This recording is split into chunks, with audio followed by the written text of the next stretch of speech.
북한군이 러시아를 돕기 위해 러시아-우크라이나 전쟁에 파병되었다는 소식이 전해졌습니다. 동시에 소셜미디어에는 북한군으로 추정되는 인물들이 등장하는 영상과 사진들이 계속해서 올라오고 있는데요. 과연 어떤 일이 벌어지고 있는 걸까요? 오늘 북한군의 러시아 파병 이슈에 대해 이슈 토마톡에서 총정리해드릴게요. 채널 고정! 2022년 2월 러시아가 우크라이나를 전면 침공하면서 시작된 전쟁이 2년 반 넘게 이어지고 있는데요. 그러던 중 10월 15일 우크라이나 언론이 북한군 3,000명이 러시아에 파병되었다는 첫 보도를 내놓았습니다. 이틀 후에는 러시아 극동기지로 북한군이 이동했다는 BBC의 보도가 이어졌죠.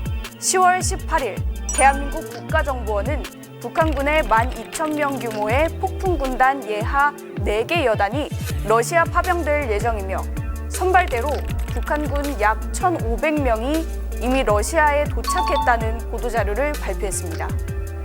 미국은 한동안 신중한 태도를 유지하다가 10월 23일 북한군 3,000명이 러시아에서 훈련 중이며 전장에 투입될 가능성도 있다고 공식적으로 언급했습니다. 이와 함께 소셜미디어에는 북한군으로 보이는 인물들이 러시아에서 군사훈련을 받는 등 영상과 사진들이 공개되면서 파병이 사실상 확인됐습니다. 러시아로 파병된 북한군은 블라디보스토크, 우스리스크, 하바롭스크 등 러시아 군기지에 나뉘어 주둔하며 군사훈련 중이라는 국가정보원의 발표에 이어서요. 뉴욕타임즈는 북한군이 약 6,400km의 여정을 거쳐 매일 수천 명씩 러시아 남서부 쿠르스크 지역으로 이동 중이라고 보도했는데요. 현재는 북한군이 쿠르스크에 집결한 후 최전선으로 이동 중이라는 보도가 속속 나오는 것을 미루어 보아 북한군의 실전 투입이 임박했다는 관측이 제기되고 있습니다. 북한군의 대규모 지상군 파병은 이번이 처음인데요. 뉴욕타임즈는 1950년 이후 북한군의 전쟁에 참여하지 않았다는 점을 지적하며 북한군이 실제로 전황에 큰 변화를 줄지에 대해서는 불확실하다고 봤습니다. 전문가들 또한 북한군의 실전 경험 부족으로 효과적인 전투력 발휘는 어려울 것으로 보고 있으나 북한 정예부대 투입이 고착된 전황에 변화를 가져올 가능성은 있다고 분석합니다. 어쨌든 이번 북한군의 파병은 러시아 우크라이나 전쟁에 새로운 국면을 불러올 것으로 보입니다.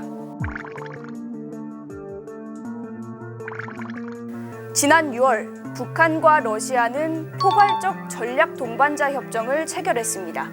이 협정에는 한쪽이 무력 침공을 받으면 지체 없이 군사 원조를 한다는 조항이 포함되어 있는데요. 협정 체결을 계기로 양국은 기존 외교 관계에서 3단계 더 나아간 보다 밀접한 관계를 맺게 됐습니다. 김정규 북한 외무성 러시아 담당 부상은 북한군 러시아 파병설에 대해 국제법적 규범에 부합하는 행동이라며 주장하고 파병설을 명확히 부인하지 않았습니다. 이는 사실상 파병설을 인정하는 듯한 입장으로 해석되는데요. 러시아 역시 유사한 태도를 보였습니다. 푸틴 대통령은 브릭스 정상회의 결산 기자회견에서 북한군 파병에 대해 부인하지 않은 채 북한과 무엇을 어떻게 할지는 우리가 알아서 할 일이라고 언급했는데요. 이는 북한군이 러시아에 파견된 상황에 대해 간접적으로 인정하는 태도로 볼 수 있을 것 같습니다. 우크라이나는 북한군 파병에 대해 강한 우려를 나타냈습니다. 유엔 총회에서 우크라이나 대표단은 북한군 파병은 우크라이나의 전쟁에 대한 직접적 개입으로 간주될 수 있다고 입장을 밝혔습니다. 미국은 한국 정부가 북한군 파병 사실을 공개한 지 닷새 만인 현지 시간 23일 북한의 러시아 파병 사실을 공식 확인했다고 밝히면서 북러 군사협력의 심화에 깊은 우려를 표명했습니다. 한국 정부는 북한의 러시아 파병 가능성을 심각하게 받아들이고 즉각적인 북러 군사협력 중단을 촉구했는데요. 윤 대통령은 28일 유럽연합 집행위원장과 전화통화에서 우크라이나 실제 전선 투입이 예상보다 빠른 속도로 이루어질 수 있는 상황이라면서 러북 군사협력의 진전 여하에 따라 단계별 조치를 취해 나갈 것이라고 말했습니다. 국내 여론도 북러 군사협력에 대해 우려하는 목소리가 큽니다. 특히 북한이 러시아로부터 군사적 보상으로 첨단 무기 기술을 받는다면 북한의 군사력이 증강될 수 있다고 생각해 경계심이 높아지고 있습니다.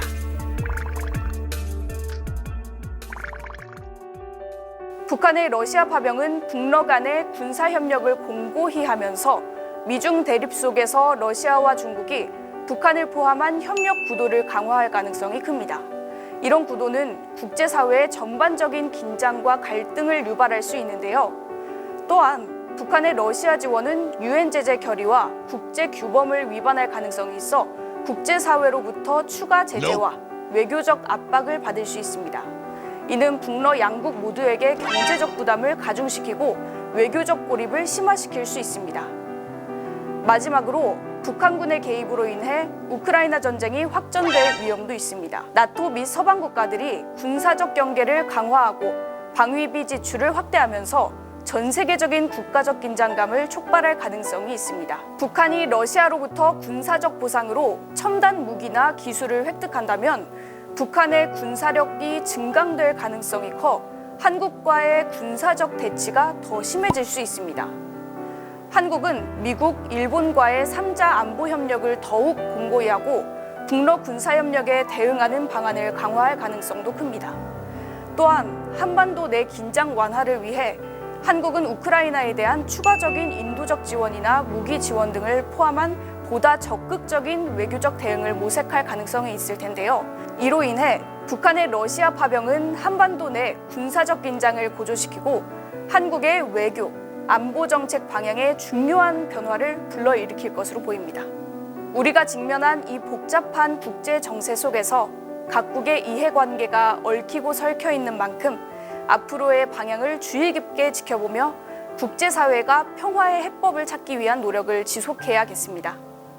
결국 군사적 긴장보다는 대화와 협력의 길이 우리 모두에게 더 나은 미래를 가져다 줄 테니까요. 오늘의 이슈 토마톡, 북한군의 러시아 파병 이야기 여기서 마치겠습니다. 감사합니다. 안녕.